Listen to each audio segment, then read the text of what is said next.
अगर 1 से लेकर 10 के बीच हर प्लेयर को रेट करा जाए तो 11 था धोनी। उम्मीद था धोनी, भरोसा था धोनी, चीते की रफ्तार था धोनी, गोली से भी तेज दिमाग था धोनी, 130 करोड़ देशवासियों का विश्वास था धोनी, जिसके सामने हार भी हार मान लेती थी। कुछ ऐसा इंडिया का अहंकार था धोनी। जब इंडिया में विकेटकीपर सिर्फ नाम के लिए होते थे ना बेटा, तब जिसने साबित किया कि विकेटकीपर दुनिया का सबसे बेहतरीन बल्लेबाज भी हो सकता है, ऐसा था धोनी। जब इंडिया सचिन, सहवाग, गांगुली, द्रविड़ के आउट होने पर मैच खत्म मान लेता था, उसके बाद भी अब कोई बचा है, ये आस था धोनी। धोनी वो था जो चौकों से ज्यादा छक्कों में बात करता था। धोनी वो था जो विकेट के बीच हर किसी के मुकाबले दुगनी रफ्तार रखता था। बेटा, धोनी जीत की शुरुआत था, धोनी हार का अंत था। उसकी फिनिशिंग स्किल को हर कोई जान चुका था। अनहोनी को भी होनी में बदल सकता है धोनी, ये पूरा देश मान चुका था। पर पापा, इतने साल में इतने कैप्टन आए, हर कैप्टन के बारे में यही क्यों कहते हैं कि इसमें धोनी जैसी बात नहीं है?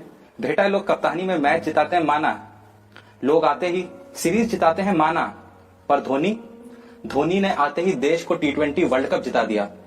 कीपिंग और बैटिंग के साथ लीडरशिप के भी गुण हैं, हर किसी को बता दिया। फिर देखते ही देखते वनडे, टेस्ट, T20 सब में धोनी की कप्तानी रंग ला रही थी। हार क्या है भूल ही गए थे हम। इंडिया जहां जा रही थी जीत के ही आ रही थी। धोनी की कप्तानी में इंडिया के बदलते तेवर देख मानो हर टीम की शामत लग गई। कल तक जीतना इंडिया की जरूरत हुआ करती थी, आज जैसे आदत बन गई। उस वक्त बेटा जिस ऑस्ट्रेलिया के साथ मैच खेलने के लिए भी टीमें डरा करती थी, एक इंडिया थी जो उन्हीं के देश में जाके मैच ही नहीं सीरीज हरा के आया करती थी।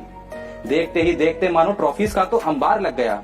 धोनी की कप्तानी में पहली बार ऐसा हुआ कि टेस्ट हो, वनडे हो या फिर T20, तीनों में नंबर 1 का ताज लग गया। ये ताज सिर्फ टीम के ही सर पे नहीं सज रहा था, हमारा धोनी था जो साल दर साल बैटिंग के लिए प्लेयर ऑफ द ईयर बन रहा था। 1 से लेके 7 तक हर नंबर पे बैटिंग के जौहर दिखाता था। सुना है मलिंगा के तो सपनों में आता था। इंडिया अपोजिशन को हार पे हार चकाया जा रहा था और यहाँ धोनी हेलीकॉप्टर पे हेलीकॉप्टर उड़ाया जा रहा था। उस वक्त जहाँ देश का हर कप्तान एक बड़ी ट्रॉफी के लिए तरसा बैठा था और एक धोनी था जो अकेला दुनिया में T20 world cup, 2011 world cup और चैंपियंस ट्रॉफी तीनों का अकेला मालिक बना बैठा था। जीत के वक्त पीछे रहने का और हार के वक्त सबसे आगे रहने का अंदाज था धोनी। छठे नंबर पे भी आके 50 के एवरेज के ऊपर 10,000 पूरा करने वाला इकलौता बल्लेबाज था धोनी।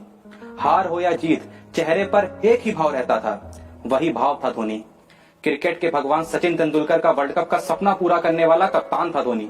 बड़ी से बड़ी टीम की पांव की मोच था धोनी। 70 पे 5 भी हो जाए ना और 300 रन चाहिए हो, फिर भी दुनिया कहती थी कोई नहीं, जीत जाएंगे, धोनी है ना, ये सोच था धोनी।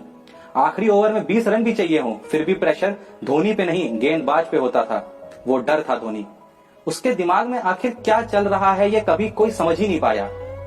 कुछ ऐसा खास था धोनी।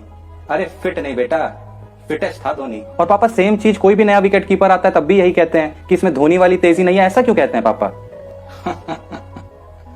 बेटा, जब भी विकेट के पीछे धोनी पाया जाता था, बैट्समैन का क्रीज से पैर भी उठाना गुनाह माना जाता था। जितने देर में दुनिया पलक नहीं झपकती थी, उतने देर में वो गिल्लियां चटका जाता था।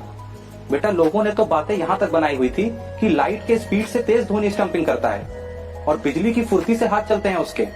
जितना देर एक बार दिल को धड़कने में लगता है, उससे तेज था धोनी। कुछ ऐसे बात सी नजर थी पीछे से कि अगर धोनी ने अपील कर दी तो अंपायर भी आउट देने पे मजबूर हो जाता था। आलम कुछ ऐसा था कि तुम्हारे टाइम में जो डिसीजन रिव्यू सिस्टम है ना, हमारे टाइम में धोनी रिव्यू सिस्टम कहा जाता था। अजीब पैतरे थे उसके खुद के, कभी पैरों के बीच से रन आउट करना, कभी बिना देखे विकेट पे मारना कि ये देख दुनिया का हर बैट्समैन चौंक जाता था। फिर तो पापा जब धोनी ने क्रिकेट छोड़ा होगा, बड़े अच्छे से विदाई करी होगी धोनी की, ऐसी विदाई जो पूरी दुनिया ने देखी होगी, क्यों? फेयरवेल की बात कर रहे हो? यही तो खास था उसमें। दुनिया का सबसे बड़ा फिनिशर होते हुए भी अपने कैरियर को फिनिशिंग टच देने का टाइम आया तो बड़े सादगी से फिनिश कर गया। जिसने हर बड़े प्लेयर को वो आखिरी गर्व का पल दिया, पर खुद के वक्त पे कुछ नहीं। जब तक देश को देने का वक्त था तब तक बेझिझक देता रहा, और जब लेने का वक्त आया तो कुछ नहीं। इंस्टाग्राम पे एक 4 मिनट की वीडियो, मैं पल दो पल का शायर हूँ गाना, अपने क्रिकेट सफर के कुछ यादगार पलों की तस्वीरें और देशवासियों का 2 पंक्तियों में शुक्रिया, और कुछ नहीं, कुछ भी नहीं। सिर्फ उन 2 पंक्तियों के बाद कभी भी इंडिया की जर्सी में वो धुरंधर देखने को ना मिला, वो कप्तानी वाला दिमाग देखने को ना मिला, विकेट के पीछे वो तेज हरकतों वाला इंसान देखने को ना मिला।